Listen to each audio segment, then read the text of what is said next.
ohun tí Kúnlé Afọláyan sọ nípa Fúnkẹ́ Akíndélé tó fa ariwo lórí ayélujára.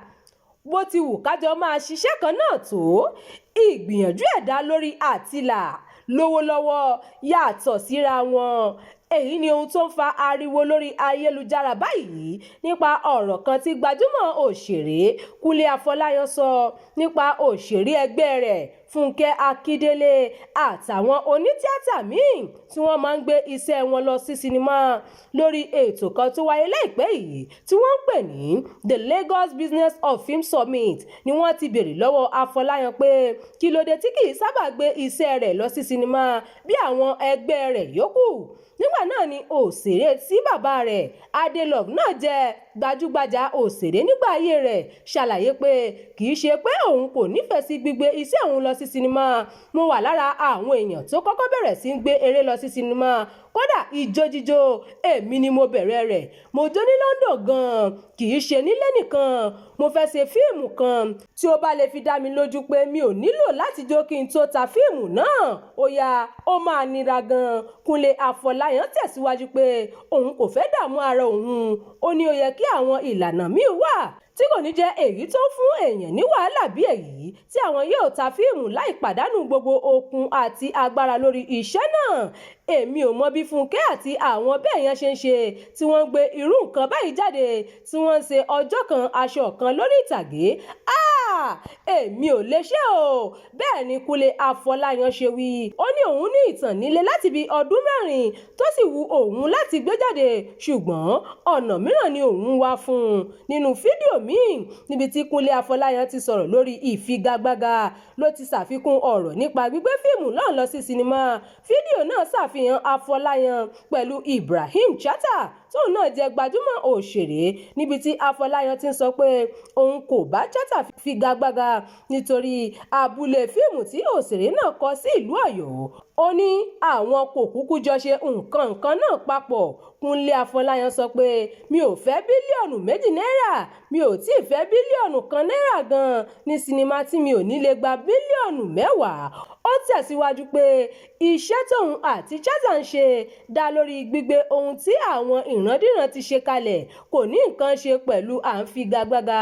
Ọ̀rọ̀ tí Kúnlé sọ yìí ló ti bẹ̀rẹ̀ sí mú oríṣiríṣi awuyewuye wá. Bẹ́ẹ̀ làwọn míì sọ pé níṣe ni òṣèré náà ń fi àwọn Fúnkẹ́ Akíndélé, Tóyìn Àìmákù àtàwọn mìíràn tó ń gbé fíìmù lọ sí sinimá ṣe yẹ̀yẹ́. Wọ́n ní ṣe irọ́ wà ní bílíọ̀nù 2 tí àwọn ń gbọ́ pé Fúnkẹ́ Akíndélé ń pa ní sinimá àbí Kúnlé wulẹ̀ fi òṣèré náà ṣe ẹ̀fẹ̀.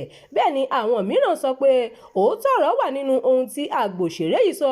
Wọ́n ní ó lè má jẹ́ gbogbo owó tí aráàlú ń fetí gbọ́ pé wọ́n pa ní sinimá ló tẹ̀ wọ́n lọ́wọ́. Ọ̀rọ̀ náà sì ń jà ràyìn lórí ayélujára pẹ̀lú ọ̀rọ̀ aráàlú tí kò jọra wọn lé lórí. Fúnkẹ́ Akíndélé fèsì nínú ohun tí Fúnkẹ́ Akíndélé kọ sí ojú òpó X rẹ̀ lẹ́yìn ọ̀rọ̀ tí Kúnlé Afọláyan sọ. Ọpẹ́ àti ẹ̀mí ìmoore ló fi hàn sí Olúwa lórí iṣẹ́ rẹ̀ tó ti ń bá bọ̀ láti ọdún 27 sẹ́yìn.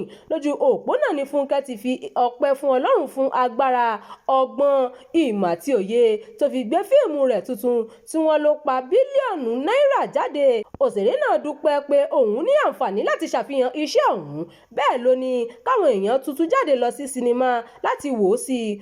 Kódà iṣẹ́ náà kò dúró ní sinimá ilẹ̀ yìí nìkan. Bó ṣe wí, Fúnkẹ́ ní òun tún wà lókè òkun bíi UK àti Ireland. Ohun tí mo fẹ́ràn láti máa ṣe ní tòótọ́ rẹ̀, mo sì dúpẹ́ fún àǹfààní láti ṣàfihàn rẹ̀ pẹ̀lú àwọn ẹbí mi. Bẹ́ẹ̀ ni apá kan ọ̀rọ̀ tí Fúnkẹ́ Akíndélé kọ sójú òpó rẹ̀ náà kà á. Èyí ni ọ̀pọ̀ èèyàn fi ń sọ pé bó tilẹ̀ jẹ́ pé iṣẹ́ kan náà ni òun àti Kúnlé Afọláyan ṣe tí wọ́n sì jọ jẹ́ àgbà òǹkọ̀tàn, síbẹ̀ ìlànà iṣẹ́ àti ọ̀nà tí kálukú ń gbà rí owó rẹ̀ kò jọra wọn. Ìròyìn fún ti àkókò yìí kò ní jù báyìí lọ. Ẹ má gbàgbé láti tẹ̀lé ìkànnì yìí. Ẹ máa bá wa pín ká kí ẹ sì fi èròǹgbà yín sí abala àríwísí. Ẹ ṣeun bẹ́ẹ̀ ṣe ń darapọ̀ mọ́ wa.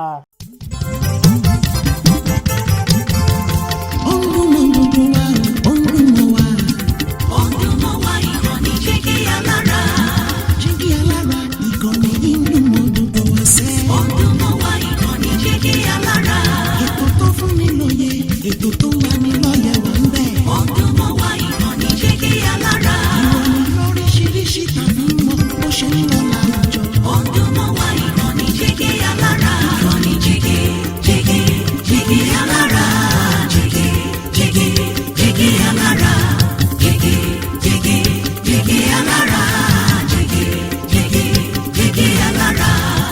ìkànnì Jígí Alára 24 bàbá gbogbo.